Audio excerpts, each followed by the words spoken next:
The story of Thumbelina. Once upon a time, there was a woman who really wanted a tiny child.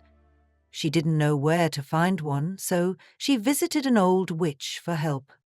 "I so want a tiny little child," she said with longing in her voice. "Can you help me?" "Easy peasy," said the witch with a wrinkly smile. "Here's a magic barley seed. Plant it in a flower pot and see what happens.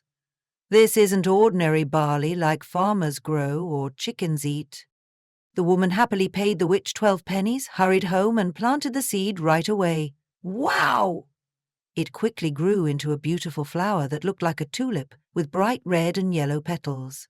But when the woman kissed its colorful petals, pop! The flower burst open. Inside, sitting on a green cushion, was the tiniest, prettiest girl you could imagine, no bigger than a thumb. And that's exactly what the woman called her. Thumbelina. Can you imagine being that small? You'd sleep in a walnut shell bed with violet petals for a mattress and a rose petal for a blanket. That's exactly how Thumbelina lived. During the day, she'd sail around in a tulip petal boat, using horsehairs as oars. She could sing, too, with the sweetest voice you've ever heard, filling the woman's home with delightful melodies. One night, oh no! While Thumbelina was fast asleep under her rose-petal blanket, a big, ugly toad hopped through an open window. She spotted tiny Thumbelina and her eyes widened. "Perfect. She'd make a wonderful wife for my son," croaked the toad. She grabbed the walnut shell with sleeping Thumbelina inside and hopped away to the stream at the bottom of the garden. The toad placed Thumbelina on a lily pad in the middle of the stream while she prepared a muddy home for her son's new bride. When Thumbelina woke up, she cried and cried. She was stuck on a leaf with water all around. Soon the old toad returned with her son, who was just as ugly and slimy as his mother. "Coex, coex," was all the toad's son could say when he saw pretty Thumbelina. "Meet my son," said the toad proudly. "He will be your husband, and you'll live together in the mud. We've already started decorating your new home with rushes and yellow water lilies." Thumbelina cried even harder. Luckily, the little fish swimming below heard everything. They felt sorry for her and nibbled through the lily pad's stem. Away floated Thumbelina down the stream, far, far away from the toads.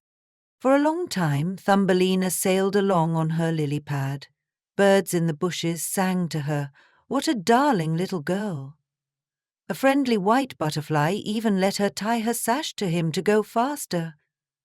The sunshine sparkled on the water like gold, and for a while Thumbelina felt happy and free.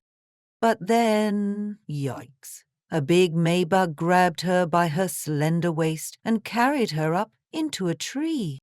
The Maybug thought Thumbelina was pretty, but when he showed her to his Maybug friends, they weren't impressed. "Ew, she only has 2 legs, no feelers," said one. "Look how thin her waist is, how strange," said another. "She looks like a human. How ugly," they all agreed. The poor Maybug felt embarrassed by their comments and eventually changed his mind about Thumbelina. He left her all alone on a daisy in the meadow. Summer turned to fall, and fall turned to winter. Bah! Thumbelina was freezing cold and had nothing to eat. Her clothes became ragged, and she walked and walked until she found the home of a kind field mouse. "You poor little thing," said the field mouse, opening her door. "Come in and warm up. You can stay for winter if you keep my house tidy and tell me stories. I do love good stories." Thumbelina agreed happily. The field mouse was nice and had plenty of grain stored in her pantry, so Thumbelina never went hungry. But the mouse kept talking about her neighbor. "My neighbor is very rich and wears a beautiful black velvet coat," the mouse told Thumbelina. "If you marry him, you'll never be hungry again. He has spacious rooms and knows so many things. This neighbor was a mole who lived underground and hated the sunshine. When he visited, Thumbelina sang for him and he fell in love with her sweet voice, though he didn't say so right away because he was quite proper. The mole had dug a long tunnel connecting his home to the field mouse's. While showing it to Thumbelina, they found a swallow lying on the ground. The mole thought it was dead. "Good riddance!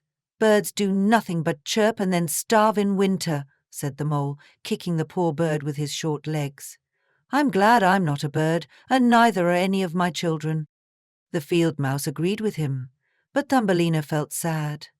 That night, when everyone was asleep, she made a warm blanket from hay and covered the swallow. To her surprise, she felt a faint heartbeat. The bird was alive, just very cold. Every night after that, she secretly brought food and water to the swallow. She told him stories and kept him warm. By spring, the swallow was strong again. "Thank you for saving my life, dear Thumbelina," said the swallow. "Come with me to the warm countries. You can ride on my back." "I can't leave the field mouse who was so kind to me," Thumbelina replied sadly. The swallow understood, said goodbye, and flew away through a hole in the ceiling. Thumbelina missed him terribly. Summer passed, and the field mouse told Thumbelina she must marry the mole in 4 weeks. The mole had proposed, and the mouse thought it was a wonderful match. "Don't be difficult," scolded the field mouse when Thumbelina cried. "The mole is very wealthy and learned. You should be grateful." Thumbelina felt miserable about spending her life underground, never seeing the sun or flowers again. On her wedding day, as Thumbelina said goodbye to the sun one last time, guess who appeared? Chirp, chirp! It was her friend the swallow, back from his travels. "Please come with me this time," the swallow begged. "The warm countries are beautiful, with sunshine all year round and flowers everywhere."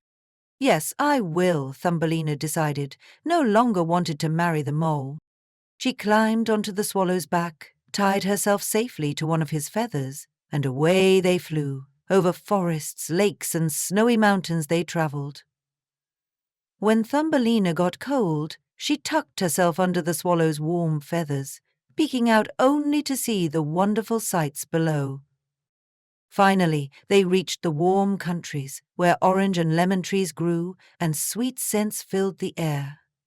The swallow brought Thumbelina to a beautiful marble palace by a blue lake and set her down on a lovely white flower. And what do you think she found there? A tiny person, just her size. He was handsome, with clear glass-like skin, a golden crown on his head, and shimmering wings on his shoulders. He was the Flower King.